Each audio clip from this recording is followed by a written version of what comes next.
Hi everyone, thank you for tuning in. This is your instructor Joy. Let me first play a little tune for you.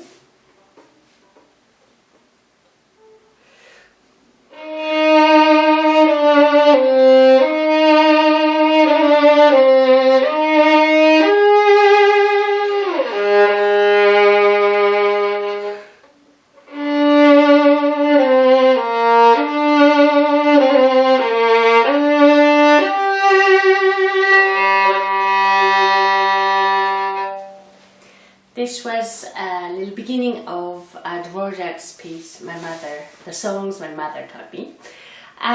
In this particular piece, or in this particular video, I would like to share with you how one can develop a fuller, bigger sound or fuller controlled legato sound.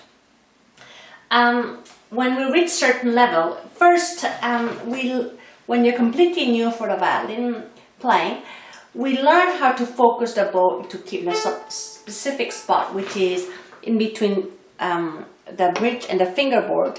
Often we're encouraged to keep the bow exactly in between, in the middle of the fingerboard and the bridge.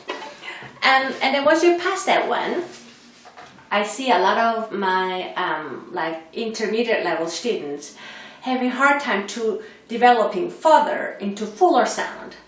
And the common mistakes that I see are those.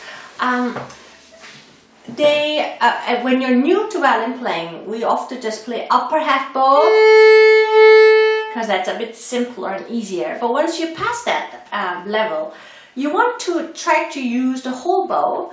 And if you're having a hard time using the front, see if your elbow is not overly low. In my studio, I see a lot of players. They start well, but in the middle, they keep their elbow low. Therefore, the arm can't go really further up. So they're not using the big chunk of the bigger near frog, which actually gives a nice full big sound because this is a heavier part of the bow.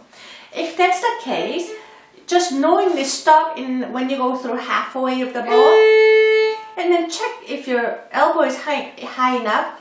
And if it's not, make sure you raise your elbow so that you can access the lower half of the bow to create a fuller sound. So that would be first thing. So try to access the whole bow by making sure that your elbow is high enough when you're in lower half bow. That's number one. Number two, as you know, the bow, this near frog is much heavier, and then here near the tip it's much lighter. So when you bow, keep that in mind that we have to make sure when you're using upper half bow, that part does not become overly light by using again our elbow.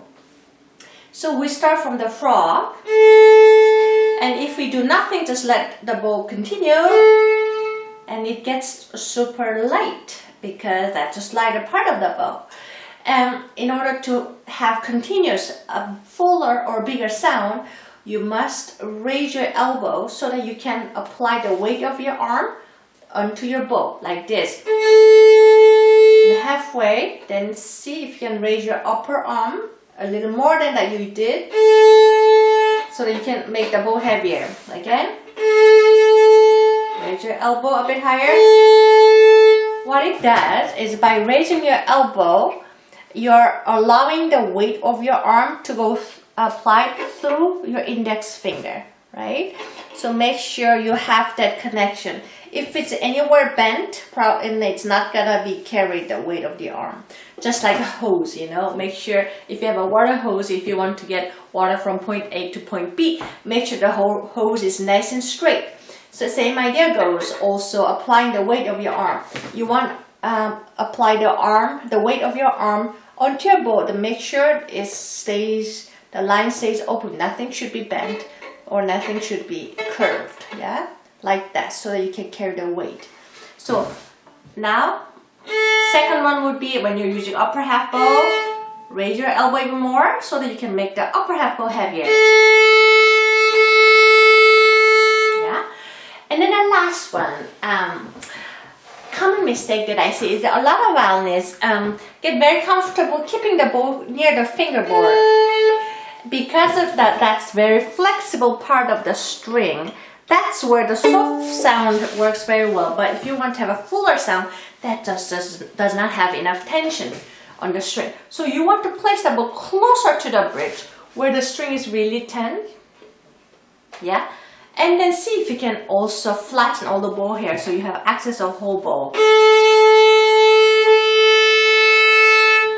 And see if you can just, by simply practicing open string, if you can increase the volume of your sound. And also you should get a little comfortable using your body a bit more freely. Sometimes we have to exaggerate moving your arm a little more so that we learn how to use our arm or shoulder or other parts of our body.